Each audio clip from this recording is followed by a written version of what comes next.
Good morning, students.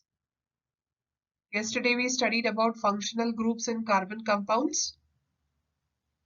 We studied that many types of carbon compounds are obtained by formation of bonds of carbon with other elements such as halogens, oxygen, nitrogen, and sulfur. Now these atoms of the elements substitute one or more hydrogen atoms in the hydrocarbon chain, and thereby the tetravalency of carbon gets satisfied. The atom of the element which is a substitute for hydrogen is referred to as a heteroatom. And sometimes heteroatoms are not alone, but they exist in the form of certain group of atoms. So all this is what we have studied yesterday. We even studied that the compound will acquire specific chemical properties due to these heteroatoms, and therefore these heteroatoms or the groups of atoms containing these heteroatoms are called functional groups. We can define functional group as an atom or a group of atom present in a molecule which determines characteristic property of organic compounds. So here we have a table of functional group, and the very first column is about heteroatom. We are going to study three types of heteroatoms. One is halogen, which includes chlorine, bromine, and iodine, oxygen, and nitrogen.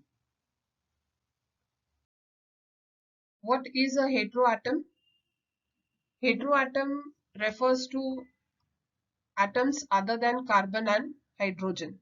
In chemistry, any atom that is not carbon or hydrogen is called as a heteroatom. So we are going to study about three types of heteroatoms, that is halogens, oxygen, and nitrogen.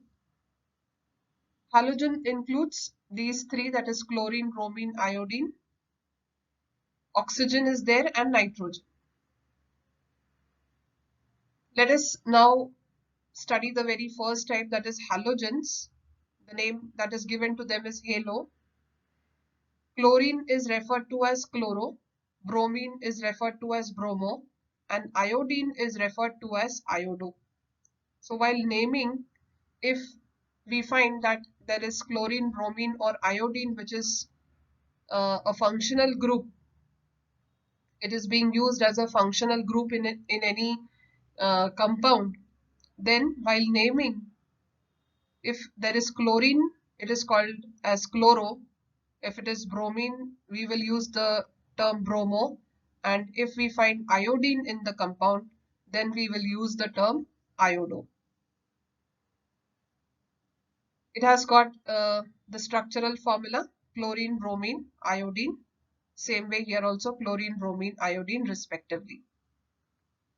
So this is the very first functional group, that is the halo group, which contains the halogens chlorine, bromine, iodine, and they are known as chloro, bromo, iodo respectively. Next is oxygen. There are 6 different types of functional groups in which we find that oxygen acts as a heteroatom. The very first one is alcohol.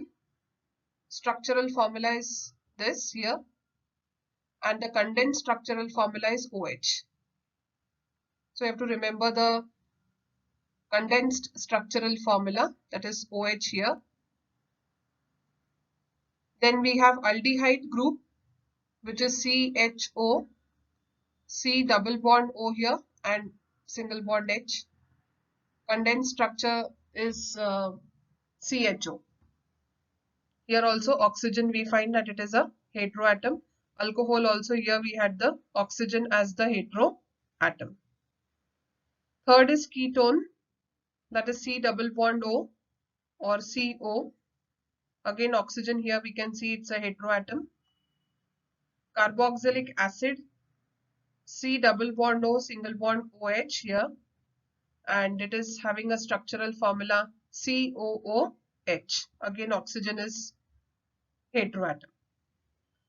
Ether, O, oxygen heteroatom. Same as the structural formula.